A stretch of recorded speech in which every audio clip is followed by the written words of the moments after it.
Praise the lord. యేసు రక్తమే జయము. మన రక్షకుడు మన విమోచకుడైన యేసుక్రీస్తు పరిశుద్ధ నామములో అందరికీ వందనాలు. చిన్న ప్రార్థన ద్వారా ఈ రాత్రికాల వాక్యదానం చేసుకుందాము. పరిశుద్ధుడ మహాగణుడైన దేవ యేసయ్య సర్వాధికారి, నేను మీకే వేలాది వందములు కొత్త స్తోత్రం చెల్లించుకుంటున్నాను.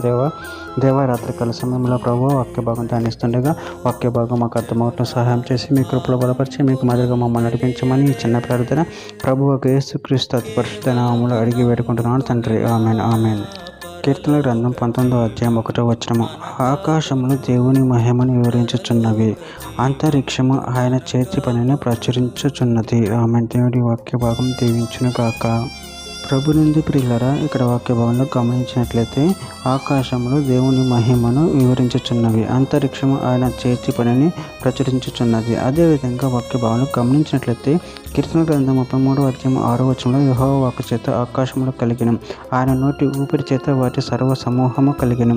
ఇర్మీయా గ్రంథం 10వ అధ్యాయం 11, 12 వచనాల్లో మీరు వారితో ఇలాగూ చెప్పవలెను, ఆకాశమును భూమిని సృష్టింపని ఈ దేవతలు భూమి మీద నుండకుండా ఆకాశం క్రింద ఉండకుండా నశించును. ఆయన తన బలము చేత భూమిని సృష్టించును, తన జ్ఞానం చేత ప్రపంచం స్థాపించును, తన ప్రజ్ఞ చేత ఆకాశం విశాలపరిచిన. రోమిలికి రాసిన పత్రిక 1వ అధ్యాయం 19-20 వచనం.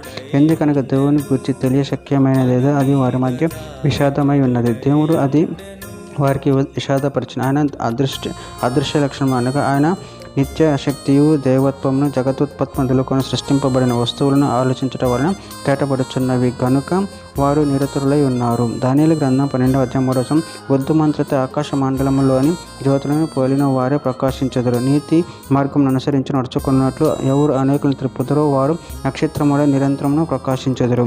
కీర్తనల గ్రంథం 11వ అధ్యాయం 13వ వచనంలో ఆయన కార్యం మహిమయు ప్రభావము కలది, ఆయన నీతి నిత్యము నిలకడగా నుండును. అపోస్తల కార్యం గ్రంథం 17వ అధ్యాయం 27వ వచనం. తన వెదుకు నిమిత్తం నిర్ణయ కాలమును వారి నివాస స్థలముల యొక్క పొలిమరలను ఏర్పరిచిన, ఆయన మనలో ఎవనికి దూరముగా ఉండువాడు కాదు. చివరిగా ఒక మాట, యాకోబు రాసిన పత్రిక 1వ అధ్యాయం 17వ వచనం.